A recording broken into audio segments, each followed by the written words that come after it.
이 치료가 수술이 아니라거나 혹은 치료 목적이 없었다거나 보험금 지급을 위해서 악의적으로 사기치는 행위였다 정도를 그쵸. 입증하지 못하는 이상은 약관에 따라서 지급을 해야 됐을 텐데 아마도 이제 그런 부분에 대해서는 입증하기 쉽지 않았겠죠.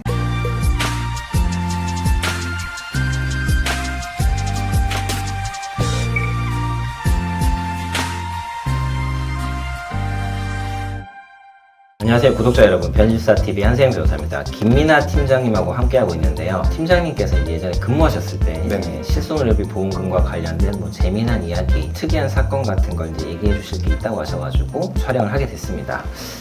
어떤 내용일까요? 갑자기 뭐 이런 저런 얘기를 해보자 해갖고 하게 되다 보니까 뭐 재미없을 수도 있는데 네. 실손 쪽은 아니었고요. 걔는 냉동 보수를 한 거예요. 수술비로 받아간 금액이 질병 수술비로 30만 원, 피부과질환 수술비로 50만 원 해서 1회에 80만 원 정도 나가는데 네. 2천만 원이 넘어갔었어요. 피눈 수술을 한 얼마나 하신 거예요? 못해도 한 25번 정도 네, 그렇죠. 하셨나봐요. 네. 그런데 그게 그것뿐만 아니라 다른 보험 회사에도 수술비가 가입돼 있었고 그 가족분들도 다 그 티눈 수술을 하고 있는 거예요. 가족 전체가.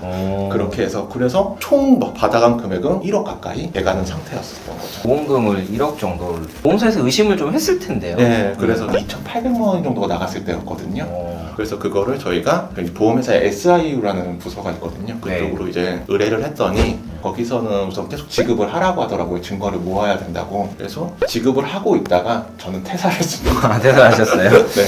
어떻게 처리됐는지 얘기 들으신 게 있나요? 네, 그게 나중에 들어보니까 소송에 들어갔다고 하더라고요. 소송에 들어갔는데 그게 문제가 됐던 거는 여기서 이제 항상 청구가 됐을 때 다른 부위다라는 내용이었거든요. 발바닥에 티눈이 났으면은 이쪽이 아니고 이건 다 치료가 된 거고 다른 데를 치료했다. 엄지발가락에 티눈 났는데 이거 치료했고 요번엔 새끼발가락에 약간 이런 식으로 소견서가 들어왔던 내용들이 있었어요. 그런 것 때문에 이제 계속 조사를 해봤더니 결과는 같은 부위를 쪼개서 한 부분도 있었던 거예요. 티눈 수술을 쪼개서 할 수가 있나요? 티눈을 뽑아내야 되는 거 아닌가? 냉동 응고술을 했었어요. 냉동 응고술을 같은 부위지만 여러 번 그 수술을 한 거네요. 맞습니다. 여기서 이제 조금 어려울 수도 있으니까 냉동 응고술에 대해서 간단하게 설명 한번 해주시죠. 예전에는 이 티눈 같은 경우에 절제술을 많이 그렇죠. 이용했거든요. 한 번에 아까 말씀하신 것처럼 뽑아내는 식으로 절제술을 했는데 요즘에는 그 냉동 응고술이라든지 전기 소작술이라든지 그러니까 냉동 응고술은 차갑게 해서 얼려서 괴사시킨다고 해야 되죠. 그러니까 그렇게 하는 방식이고 전기 소작술 역시도 그걸로 지져서 이제 없애는 방식인데 둘 다 보험사에서는 최초에는 수술의 정의에 해당이 안 된다고 해서 지급을 안 해주다가 그 분이 금감원 민원을 넣어서 지급하라는 답변을 받고 그 다음부터 냉동 응고술로는 저희가 싸울 수가 없었던 거죠. 그렇구나. 2천만 원 정도 받아갔다. 네. 25번 정도 티눈에 대해서 수술을 했다라고 들었을 때 냉동 응고술 얘기를 제대로 못 듣고 티눈이 정말 많이 나는 사람이었어.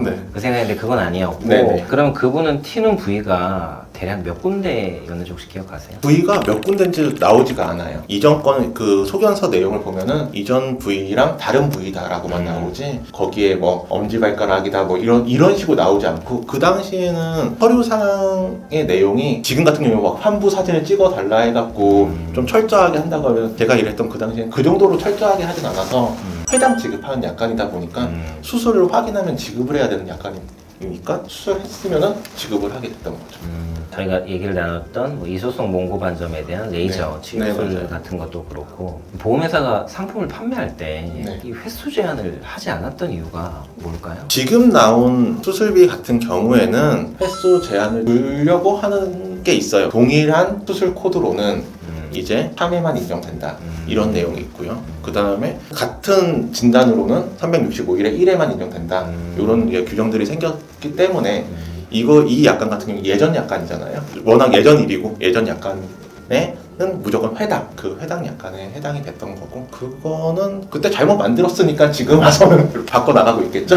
그분은 티눈으로 치료비를 대부분 쓰셨겠지만 상당히 많은 보험금 지급 받으셨겠네요. 네, 그렇죠. 네, 알겠습니다. 재밌는 사례였습니다. 혹시 이제 이분 사안 관련해서 끝으로 하실 말씀이나 뭐 이런 게 있으실까요? 이게 소송 갔다고 했잖아요. 소송에서 이분이 이게 보험사가 졌습니다. 그러다 보니까 사실 그때는 제가 확인했을 때가 한 2,800이라고 했으니까 이후에는 한 4, 4, 5천 되는 금액이었을 거고 훨씬 많은 금액이었을 거예요. 그런데 저는 당연히 보험사가 이길 거라고 생각을 했는데 피보험자가 이겼다는 뭐 이게 기사에도 나온 것 같더라고요. 네. 그래갖고 이거를 변호사님은 어떻게 생각을 하는지 한번 여쭤보고 싶었거든요. 이게 이제 쉽지 않을 거예요, 보험사에서. 왜냐면 약관 자체를 제한 없이 만들어둔 부분이 있기도 하고, 네. 그리고 이제 티눈 응고술 같은 경우에 1회로 제거되지 않을 겁니다. 여러 번 치료하는 것을 염두에 둘 처치 방법이기도 한데 약관상 제한이 없다 보니까 네. 보험회사에서 이거를 문제를 삼아서 보험금을 지급하지 않으려면 결국에는 이 치료가 수술이 아니라거나 혹은 치료 목적이 없었다거나 보험금 지급을 위해서 악의적으로 사기치는 행위였다 정도를 그렇죠. 입증하지 못하는 이상은